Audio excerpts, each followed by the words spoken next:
Anna et l'Entremonde, par l'ouest vers les Indes, le sous-titre de ce tome 1, de Marc Dubuisson et Si qu'on a vu dans Radium Girls, hein, la dessinatrice, mais qui là fait un tout autre dessin aussi, je trouve. Je trouve oui et non. Oui, enfin voilà, Moi différent.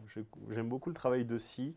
Je trouve qu'elle a vraiment une patte, un style graphique qu'on reconnaît au premier coup d'œil, et ça, c'est ce que j'apprécie chez un auteur.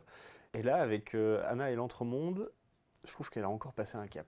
Parce que autant son travail sur les crayons de couleur dans les Radium Girls avait tout à fait de la pertinence vis-à-vis du sujet, le traitement était très bien fait. Là, elle sort des aquarelles, mais ça a Oui, tombé c'est par ça. terre. C'est ça que je te disais. C'est surtout les aquarelles sont vraiment, vraiment jolies. Ouais. C'est très doux hein, comme dessin. J'aurais adoré lire ça étant gamin. Parce que c'est de la grande aventure, et alors avec un dessin, mais d'une beauté, waouh, c'est vraiment très très beau. Ça me rappelle un petit peu aussi, dans le choix des couleurs, notamment les Bergères guerrières. Oui. Voilà, ça va être de la bande dessinée jeunesse, mais que tout adulte devrait lire parce que c'est vachement bien. Ce que j'allais te dire, c'est gamin, jeunesse pas tant que ça en fait. Hein, jeunesse et adulte. Hein, j'ai vraiment pris un gros plaisir à lire cette Anna et l'Entremonde. Alors on va quand même parler un peu du scénario. Alors Anna, c'est une gamine qui vit en 1492 en Espagne. Avec son meilleur ami, elle va embarquer un petit peu par hasard sur le Santa Maria, le navire de Christophe Colomb, qui part vers les Indes. Alors, jusque-là, on se dit, oui, bon, la bande dessinée historique, jeunesse, Oui. hein. Sauf que là, petit twist, à l'époque, on avait peur qu'au bout du monde, on tombe dans le trou. C'est ça. Et bien là, ils vont y tomber. Voilà, c'est ça. Et donc, ils vont finir dans l'entremonde du titre. Parce que dans ce récit d'aventure, la Terre est plate. La Terre est plate, donc on arrive au bout. Voilà. On tombe. Et on tombe dans l'entremonde, qui est le réceptacle on va dire, d'autres mondes qui tombent aussi dans l'entremonde.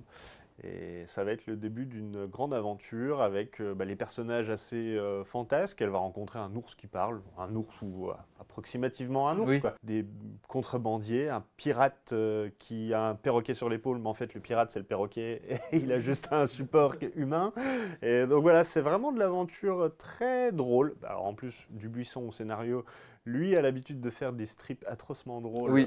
Et là, donc, il construit complètement autre chose avec un récit d'aventure au long cours, mais émaillé d'humour absurde, d'incongruité, comme ça, qui rappelle vraiment son type d'humour habituel. Et je trouve qu'il y a vraiment une alchimie entre le scénario et le dessin. Voilà, ça part un petit peu dans tous les sens, mais ça communique une joie qui est vraiment plaisante. Et moi, j'ai très hâte de lire la suite, voir ce que le sort d'Anna nous... Et même la construction du récit, enfin, en tout cas de la mise en page, moi, me laisse perplexe parce que c'est vrai qu'on passe tantôt à des scènes très très dynamiques, tantôt des scènes vachement contemplatives. On est en sinusoïde comme ça au fil de la lecture du récit et c'est très très agréable, hein, vraiment. C'est pensé, c'est très très réussi. Donc on vous conseille pour les petits et les grands cette Anna et l'Entremonde, tome 1 par l'ouest vers les Indes de Marc Dubuisson et c'est aux éditions Glénat.